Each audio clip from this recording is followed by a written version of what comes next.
This is not a claymore. Or is it? Hello, this is Kyle, also known as Alien Dude, and today I am reviewing this Albion Next Generation Chieftain. Now to kick off this review, I should mention this is not my sword. I did not buy it. My friend Brian bought it and loaned it to me for review. So thank you, Brian, for your generosity. Now Brian managed to get this sword, which is discontinued because Kult of Athena had it a few months ago, popped up secondhand.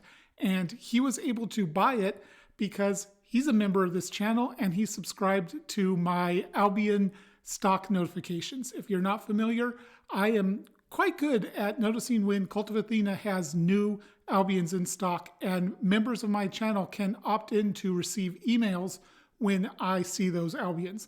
So if you're interested, it's only 99 cents a month and it really does help support the channel. For my current members, if you're not aware of this, check the membership section where I will have a post explaining how to get the notifications.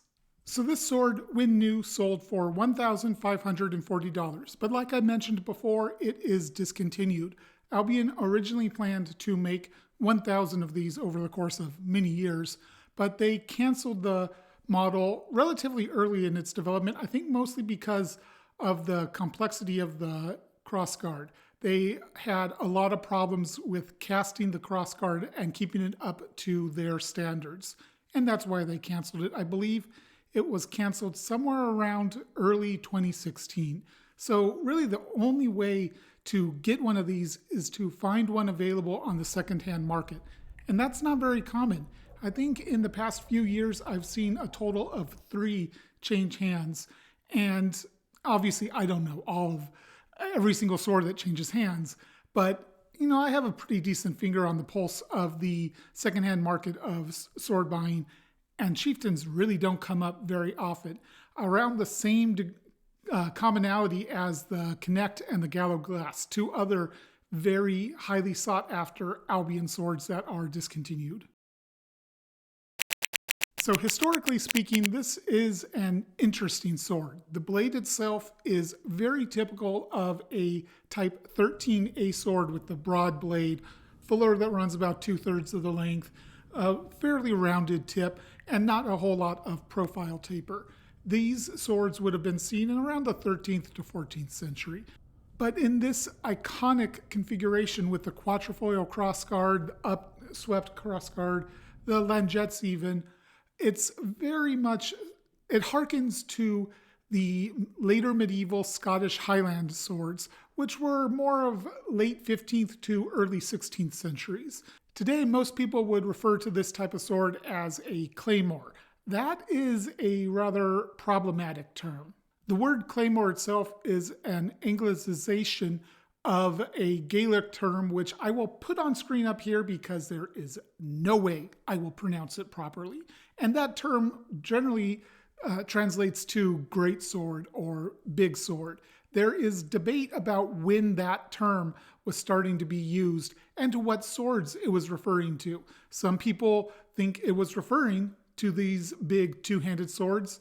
Other people say it referred to the Scottish basket-hilted broadsword, which I will put a picture up here. In the general zeitgeist, I think most people would consider this a claymore.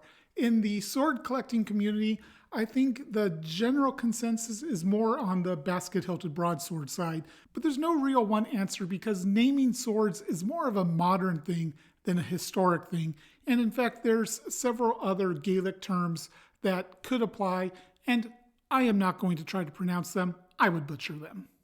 What I will say though is that this type of sword, whether you want to call it a claymore, whether you want to just refer to it as a type 13A, whatever, was very much a cut-focused sword. The broad blade, lenticular or hexagonal cross-section makes for a very effective cutter.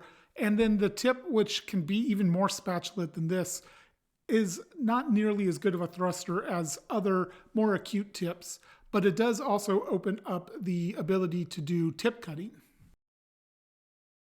All right, let's take a look at the hilt, starting with the iconic crossguard. Now, as I mentioned earlier, when you look closely here, you're going to see more casting flaws than you would expect to see on an Albion. That's kind of why they discontinued this sword. If you look in the quatrefoils here, you can also sometimes see little bits of white. That's some leftover Renaissance wax that Brian applied.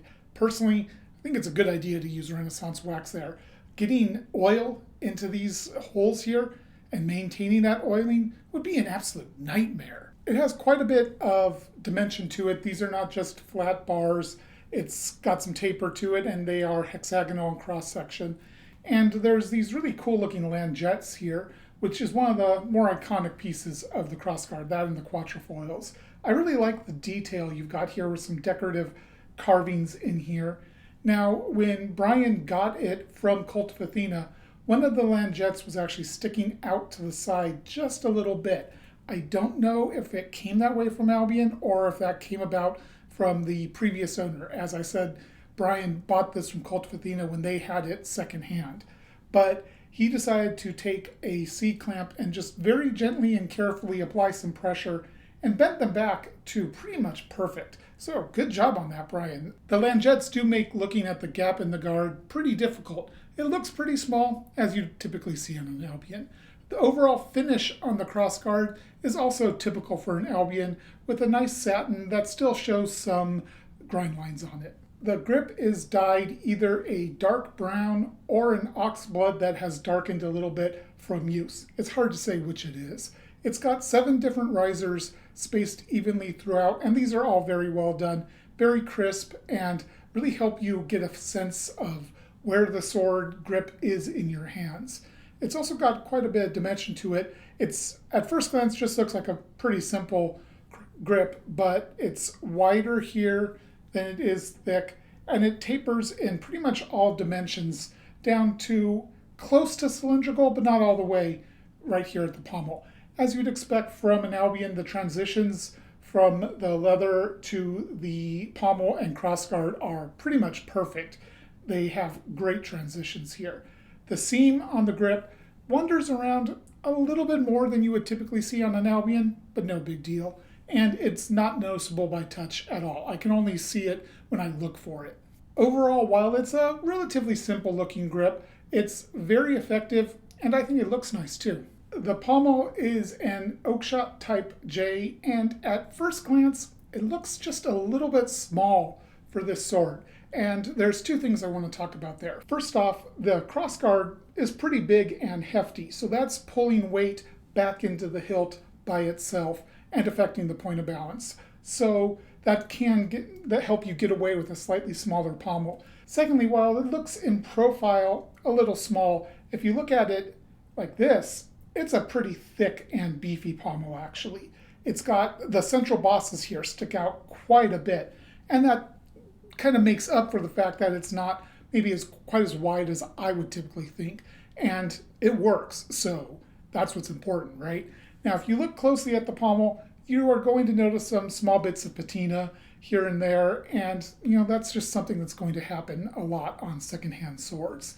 There's also some very, very minor asymmetries here, like the peen block is ever so slightly canted to the side a little bit. It's not a big deal, and Peter Johnson, the designer of these swords, actually intends for there to be very small asymmetries in the hilt furniture because it gives it that more authentic look and keeps it from that kind of uncanny valley perfect machine look. All of the corners of the pommel have been chamfered over nicely. I can grip it and I don't feel any discomfort at all. There's no hot spots. The peen block here is a pretty large one. It sticks out quite a bit. And if you look at the peen, you can't really see it. At least I can't see it. I can't really make it out from the peen block. It looks like they did a really good job smoothing that over and polishing it out so that the peen is basically invisible.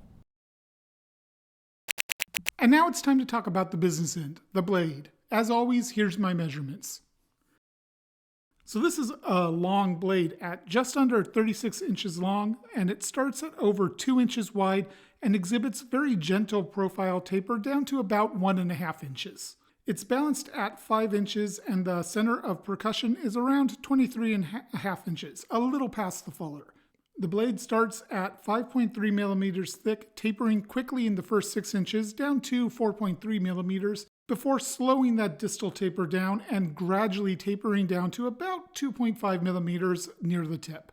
So just looking at the sword as a whole, it is imposing. It is big, it is broad, it's a long blade. It's just a great, big, powerful looking sword. And it looks great in my opinion. When you look closer, you're going to see some traces of Ren wax on here that Brian applied, and also some traces of a work sharpening, which Brian did on this sword as well. The finish is typical for Albion, with a nice and even satin that has a few grind lines still visible here and there. If you look near to the tip, you can see some Mars in the finish, a little patina up there. These would clean up very quickly and easily with some extra polishing. The fullers on the blade run very straight, and if you look at them closely, you can see that they end at slightly different places on each side. In addition, on one of them, the termination is kind of askew off center just a little bit.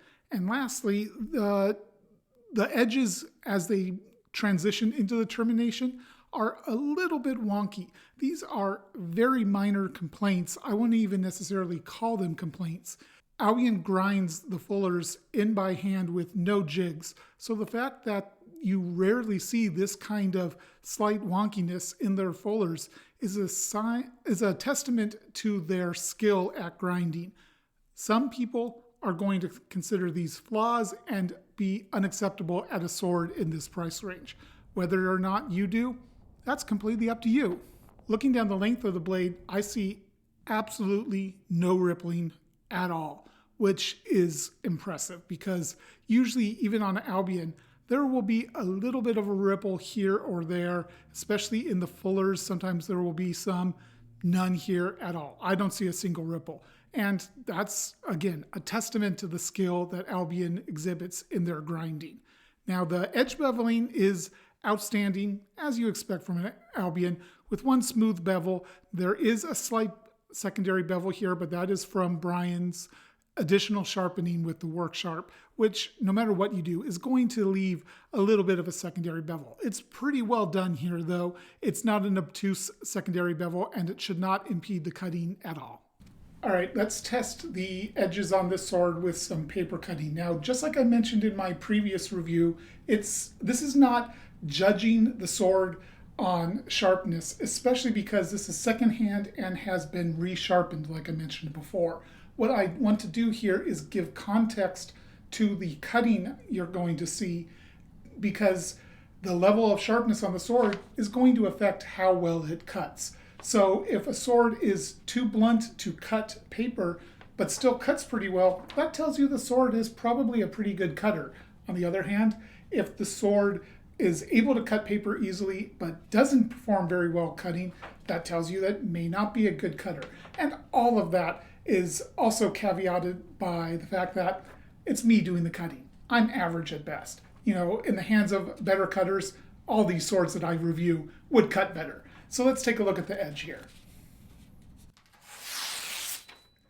So it sliced right through there very, very easily.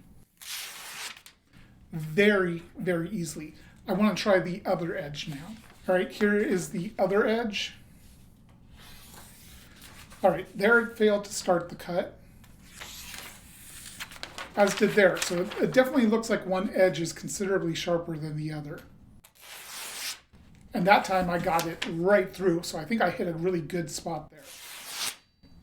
Again, very clean cuts there. So while there might be a little bit of inconsistency in the sharpening, this overall is very sharp.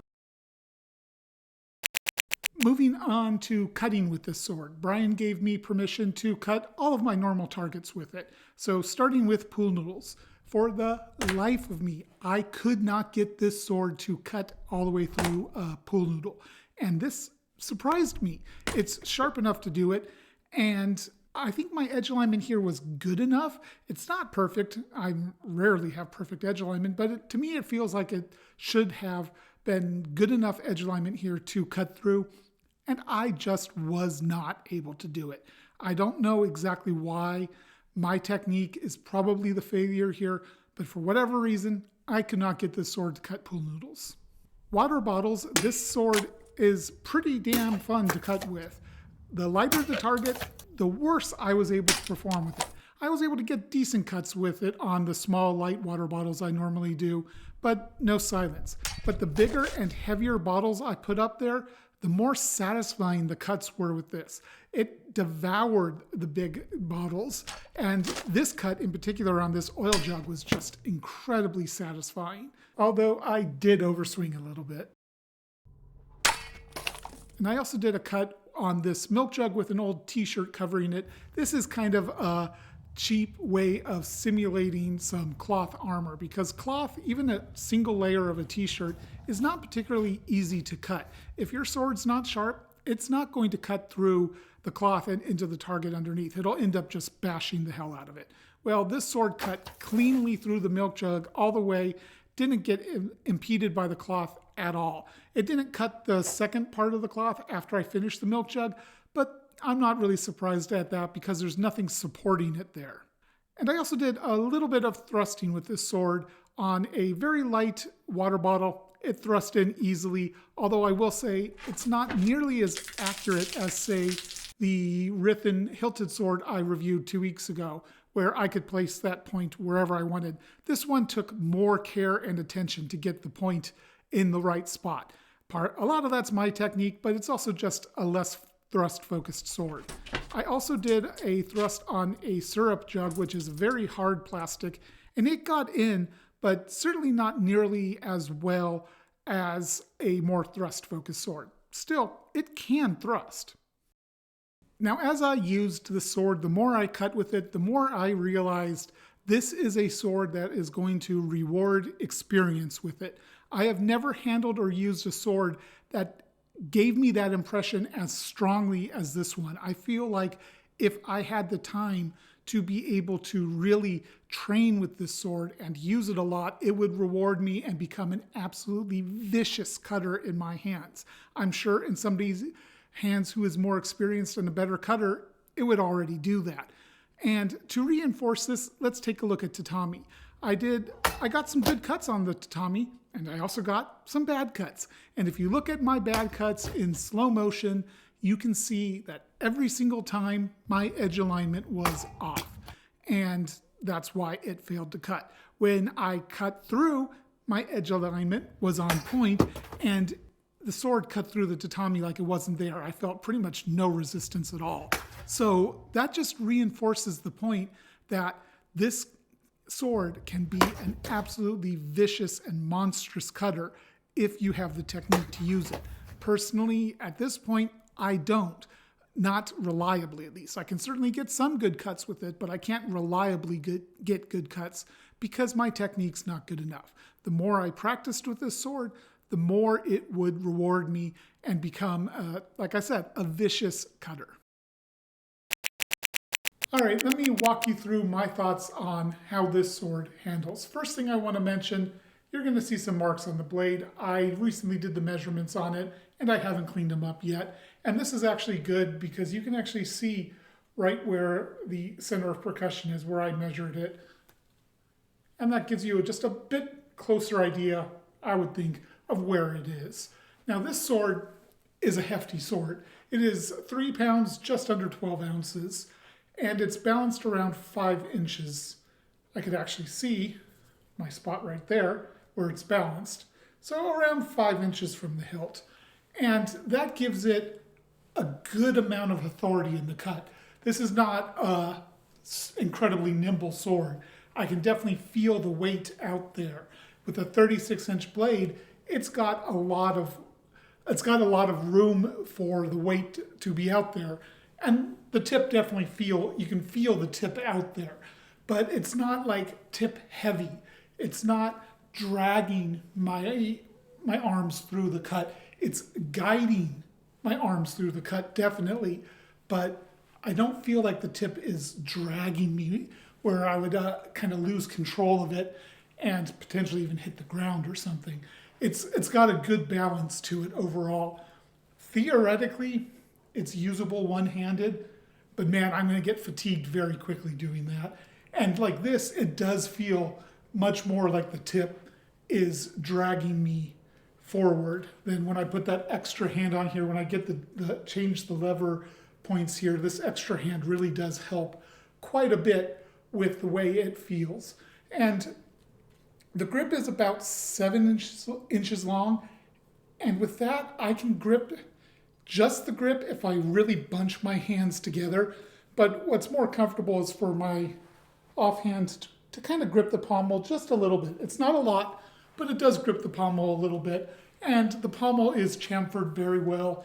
It doesn't bite into my hand at all. When I move the sword out here, if I just try to hold it really steady, I can't tell if you can see, but it does flex just a little bit, and it does kind of bend a little bit under its own weight. Because this is a very broad sword that gets pretty thin, there's a decent amount of weight out here, and that causes it to kind of flex a little bit towards the end.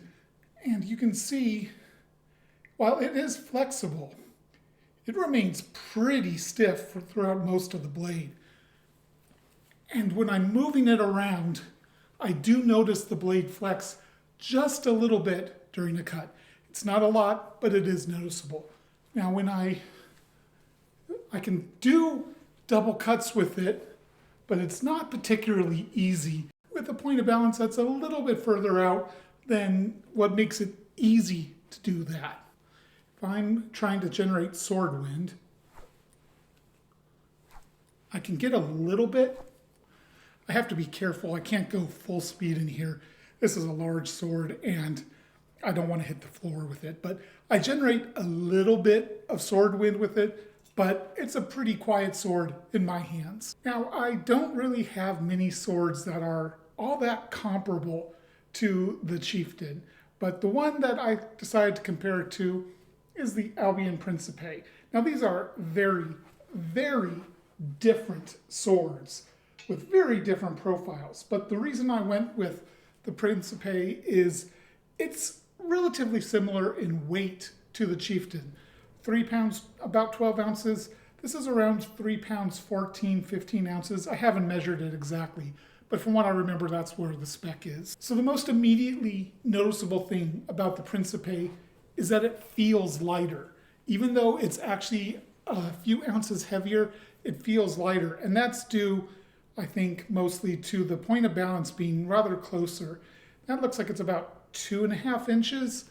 And that makes a world of difference in how nimble this sword feels compared to the Chieftain. I can still feel the tip when I pull this out here, but not as much as the Chieftain. And it just feels a lot more nimble, a lot easier to move around than the Chieftain. I think in general, they're going to be approximately the same cutting ability. They both retain a lot of width out near the percussion point and get pretty thin there. But the Principe is going to, in my opinion, be a little bit better at double cuts and trick cuts, if you will, because it's got a closer point of balance, so it is easier to maneuver and redirect motion and continue follow-up cuts with more cuts. Just a hunch, really, though, because I haven't done any cutting with the sword at all yet. And I did some with the Chieftain. I didn't do a ton with it. And I certainly didn't do a lot of double cuts or anything like that because, frankly, I'm not particularly proficient with it. So yeah, I picked the Chieftain up, and it does immediately feel just a little bit weightier, more authority in the cut, a little bit more tip weight, and just not quite as easy to maneuver around. It's got a longer blade also, and that does make a difference because that projects more weight further from the hilt. Still though, I talked about this during the cutting section. This sword, more than any other I have used, feels like it would reward me for more experience with it. If I had the time and the ability to do a lot of cutting with it, I could end up getting this to be an absolutely monster cutter. But I just don't have that ability to do that. This is not my sword. So the way it maneuvers, the way it feels, the fact that it's a lenticular cross section which is an excellent cutting cross-section if your edge alignment is on. It just feels like it would be a monster cutter in the hands of somebody who can get their edge alignment more precise than I currently am able to do. Let's talk about the bottom line. So I skipped potential improvements because this is a discontinued sword. There's not really any reason to do it. And originally this sword would have set you back around $1,540. You'd be lucky to find it on the secondary market for that price. What did you get for that $1,540? You got an absolutely majestic sword. This thing is beautiful. You get an example of a Scottish claymore, if you want to use that term, a Scottish greatsword that is not very common on the reproduction market, at least not to Albion's level of fit and finish. Speaking of that, this does have a little bit less finish work than Albion's models typically do, and that's mostly on the crossguard due to the problems they had with the casting, which is why they discontinued it. So if you could pick this up at $1,540, would it be worth that price? I think so, yes. I want to reiterate, this is a majestic sword. I don't know how well that comes across in photos and videos. In person, there's just a great amount of majesty to it. It's big, it's beautiful, it's got that iconic Scottish look to it with the quatrefoil crossguard and the langettes. Just everything about it is just an iconic look for a sword, and it's outstanding. On top of all that, I'm pretty sure it would be an absolutely outstanding cutter in the hands of somebody who has enough experience and technique to get the most out of it. My hands, not so much. But if you like this sword, unfortunately, you can't really find one unless they show up on the secondary market. However, if you like the blade, it is used on the Albion Duke as well. And while that one has a bit less complex of a hilt and probably a little bit lighter of a hilt, it is the exact same blade. So it would probably be just about as great of a cutter as I think the Chieftain would be. And since the Duke is by the specs around half a pound lighter than the Chieftain, it probably would be a better competition cutter overall because you would be able to do follow-up cuts easier with a sword that is that much lighter.